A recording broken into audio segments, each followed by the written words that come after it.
Welcome into another episode of the Voice of Camp Nathaniel. This is Lee Sharp hanging out with you on the campus of Camp Nathaniel. I'm recording this towards the end of summer camp, and so it's going to be coming out in the next few months here.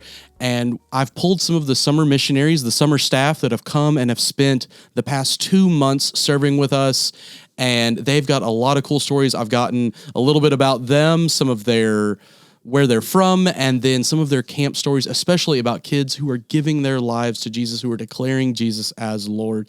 So we're going to jump into our first interview here in just a second.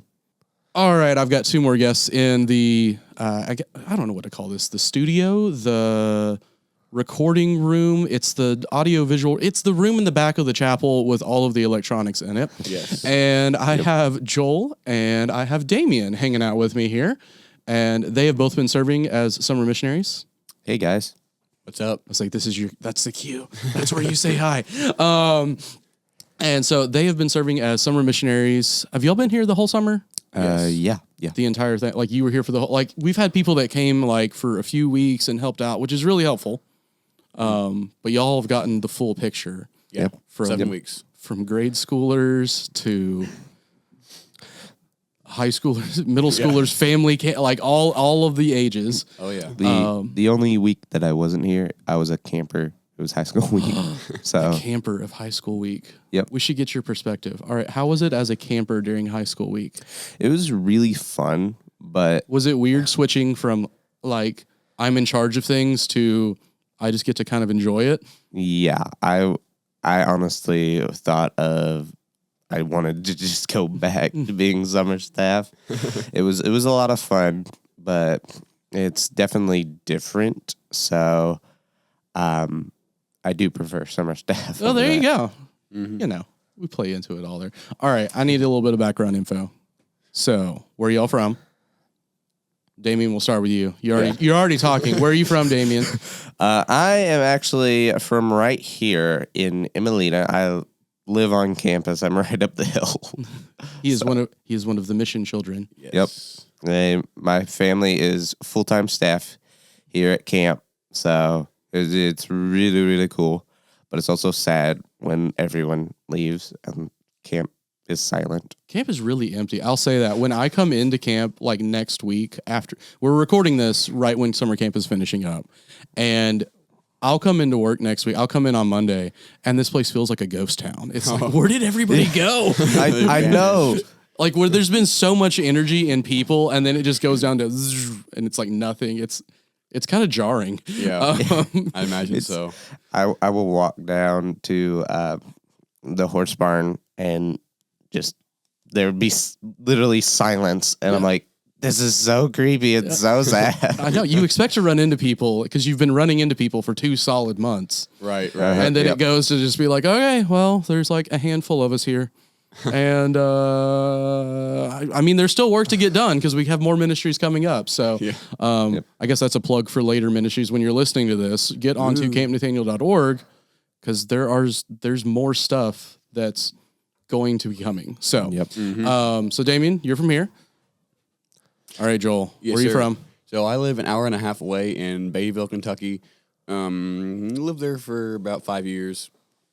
And it's a nice little neighborhood, and worked at a camp for a while. It was about 5 minutes from there. Then wound up here at this camp. So there you go. Yeah. All right, so Camp Nathaniel now. Mm-hmm. How'd you end up? Well, Damion, we know how you ended up at Camp Nathaniel. Your parents drug you here. Just yeah. But also, I'll ask the question now. Summer staff. What pushed you to do that? Because like there isn't like a sometimes people think like, if you're a mission kid, meaning you're a kid of one of the missionaries here, you just automatically are going to come work at summer camp. But that's not like a requirement. So something had to push you to do that. Yeah, it wasn't a requirement, and but I just was watching all the other summer staff and seeing how much fun they were having and how they're impacting these campers' lives and how God is using them. And so I wanted God to use me in a way, and so I was praying, and He called me to be a summer missionary here at camp. So I applied, and I've enjoyed it, and I feel like I have impacted a lot of lives. Cool. Awesome. All right, Joel, what pulled you in? You said you weren't originally from around. You were at another summer. So what? Right. Yeah. So Who? Yeah. So the connection is Sam and Ronnie Judd. Most people here, at least the full-time staff, know who they are. Hi, Sam and Ronnie. Yeah. Hi, Sam and Ronnie. Hey, Sam and Ronnie. And Johanna. So they used to work at the same camp that I used to work at. And then it didn't work out for all three of us. So they were like, hey, Joel, you should come work at Camp Nathaniel this year. And I was like, okay, I've heard about that. I've heard good things about it. But they just continuously told me more good things about it until I kind of just had to, I guess. Anyway, I applied only like a week before orientation started. Ooh, okay. See, I didn't know all these stories. Yeah. I am not on camp committee, so I don't get the insights. This is me getting all the information now. Right. Yeah, that was kind of intense because like I was moving at the same time, and like I already moved out of my parents' house into this one place, and I was moving out from there into another house. It was just kind of crazy. I was like trying to apply, trying to do my CPR classes. It was just everything at once. And then but I'm so glad I wound up here. And being a summer staffer here has been amazing. So I have to ask about the application. Yes. Because I know that thing is It's a different beast. It is a lot of work. Uh-huh. Yeah. How was the application? That was crazy. You crammed that into a week. It was crazy, and honestly, like I was a little bit intimidated, but I knew the verses. I just couldn't remember the references to all of them. So I just used my phone, like looked up keywords. Like, oh, there it is. I knew it was in there somewhere. But that was intense, and also I accidentally erased all my progress once because. One of the links that I thought I was supposed to click on, I wasn't. I was supposed to send it, and for some reason, it's clickable. So I clicked on it, and then I went back, and everything was gone. I was like, okay, that took me like 2 hours.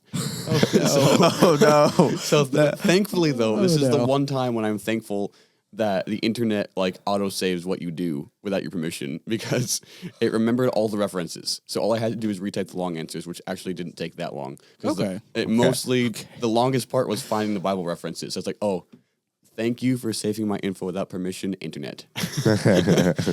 But once I got that done, I was like, okay, I feel like I just graduated high school again. But it was great though. So now I got to ask summer stories. I know y'all have gotten there's been a lot of stuff that's happened this summer. So I don't know, y'all got any good stories about, I know that, I forget how many kids that we had that have given their life to Jesus. Over 20. Yeah, I think it was like 26, 27. 6, 7. Damion, shut up. Oh, goodness. All right.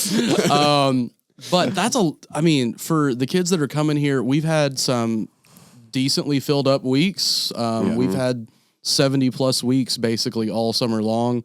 And I know that camp has been building back up over the years. And so if you're listening to this and you were coming to camp a while back and you remember it being crowded, the past few years, admittedly with COVID and all the other sorts of things that gone there, the numbers had gone down and they are starting to trend back up, which, I mean, for everybody who's listening, that's a very positive thing there. Oh, yeah. And then, but more importantly, kids are declaring Jesus as Lord.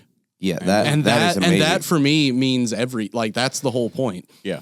We could, and not that it just stops there, because we encourage them. We want to push them to where it's not just, because when a camper comes here, because some of these guys are not kids anymore, they're teenagers and such. Right. When they give their life to Jesus, it's not just a one and done sort of, it's one and done in the sense of their salvation, but we do our best to make sure that they are connected to a church. If they're not currently in a church, we're talking with their parents about the churches that are in their area that they can get connected to so that can continue, because if anything, it's a start. Right. It's the finish line for sin, but it's the start to the new life. And so we want them to grow in that. So y'all got any fun camp stories? I suppose I could start. So I don't remember this. I was so tired one day that I went to bed, and apparently like everyone else was still awake and they were just sort of getting ready for bed and all laid down, lights were off. I fell asleep, and apparently I woke up and yelled, "Hey guys," and everyone said, "Shh." It was funny. But one of those random middle of the night moments. Yep, exactly. Lots of those. Yeah, lots of those for the summer staff. It was a lot of fun, though. A lot of the campers, I would ask them each day how they slept that night. I would get some of the most wild stories about like, well, we were trying to sleep, but so-and-so was snoring, and then this happened, and then that happened. And then so-and-so screamed at the top of their lungs. So did y'all have any Oh, yeah. I'm trying to remember now if you had I thought you had a story Joel, there. Let's see. Did you have a salvation this summer, like in your cabin? Are we doing funny stories or salvation stories? Do a salvation story for us. Okay, awesome. So a lot of the boys that I was directly in contact with that got saved, it was a pretty typical, but I mean, awesome. I don't want to say typical, but like a standard, like sometimes it feels normal, right, ish. Yep. Like I would share the gospel with them, walk them through it, and they would say, "Yeah, I want to get saved," and they would. But there's two specific ones. One was one of the ones that I directly talked to. It was just really cool to see because it was one of those things where I wasn't really feeling confident that he really got it and that he really meant it. So it was just kind of the regular, like, okay, I'm trying to figure out if he's sincere. Only God knows. You know, he's praying. Okay, great. But what the stuff he's praying doesn't really have much to do with salvation. And then he just starts crying out of nowhere. And this is the first time I ever seen him cry the whole week. And I was like, okay, he got it. Thank you, Lord. I did not need that assurance because you're the only one that needs to know, you and him. But that was just awesome because it was really encouraging to see, like, okay, he actually got it. And just a reminder that, like, I can't know if they got it or not based on how they talk or how they pray. Only they know in their heart, and only God knows. Yeah. And that was really encouraging. But the other one was really awesome because even though my CT was the one that led him to the Lord, but he was still in my cabin. CT being? My CT was Caleb Schwinke. And CT stands for? Crosstalk. Crosstalk. So after a chapel session in the evenings, they have a time where they get together and talk about what was talked about there. So I forgot to explain that. No, you're good. I explained it just so that people, you know, the terminology. Keep going. Absolutely. Yeah, so we went to drama night, which is the night when we all get together and do skits and dramas and just hang out. It's really cool. But I noticed that, you know, Caleb wasn't there and one of the campers wasn't there. And I didn't really think much of it. But when we left, I saw them, or actually, I think this might have been Hilltop Chapel and Chapel. One of those two.